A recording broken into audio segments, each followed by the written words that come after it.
Nous sommes au ministère norvégien de la Justice et de l'Intérieur. Nous avons demandé un rendez-vous avec le ministre quelques heures plus tôt. Il nous a dit de passer à son bureau. Bonjour, bienvenue. Bienvenue dans mon bureau. Le bureau du ministre norvégien de la Justice et de l'Intérieur. Nommé il y a 2 ans, Knut Storberget n'a presque rien changé à la déco. J'ai juste apporté quelques photos de ma fille et aussi une œuvre d'art contemporain de mon autre fille.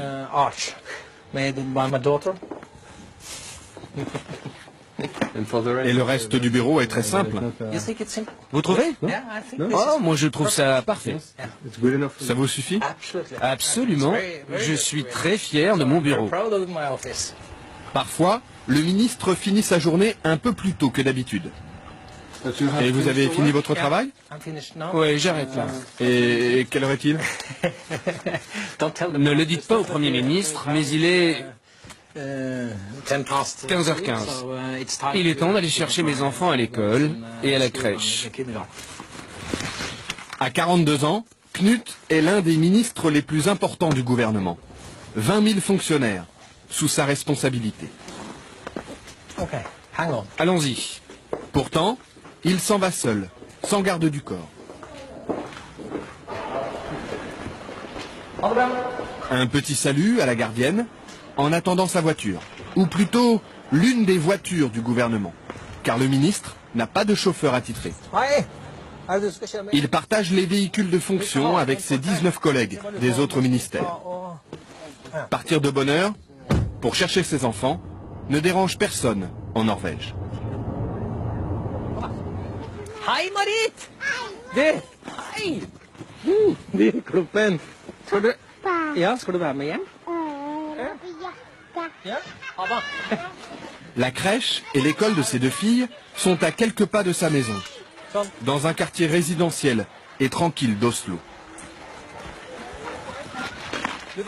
Comme Knut habitait déjà la capitale avant d'être nommé ministre, pas question pour lui d'avoir un appartement de fonction.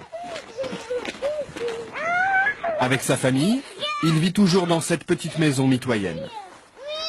Et le grand plaisir du ministre, quand il rentre chez lui, c'est de préparer le dîner.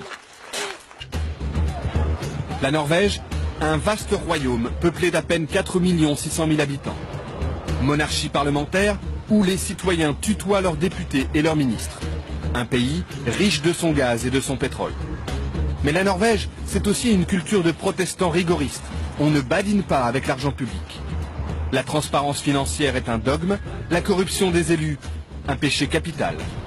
Et en Norvège, c'est l'inverse. Ils doivent tout avancer et ne sont remboursés que sur facture. La preuve, avec le ministre des Affaires étrangères en déplacement officiel dans le nord du pays. Là aussi, sans garde du corps. Ce jour-là, il inaugure une école de commerce, visite une base militaire, rencontre les élus locaux. Et il déjeune comme tout le monde sur le pouce. Sandwich, café et gâteau sec. Cette fois-ci, ce sont ses hôtes qui l'invitent. Le ministre n'a rien à débourser. C'est lui qui paie le café. Mais d'habitude, il dispose d'un forfait très serré. 50 € pour 2 repas, 120 € la nuit d'hôtel.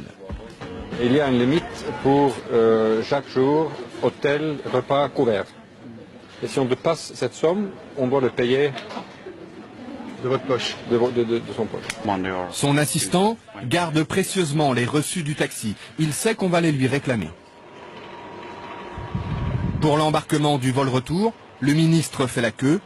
Tout traitement de faveur serait mal vu. Mais il ne faut pas croire que parce qu'on est ministre, on est différent. Ça, c'est très dangereux. Hein. C'est faux et c'est dangereux. Au contraire, il faut montrer, à mon avis, qu'on peut vivre la vie de tout le monde, faire l'expérience de tout le monde, être proche de cette vie que tout le monde vit.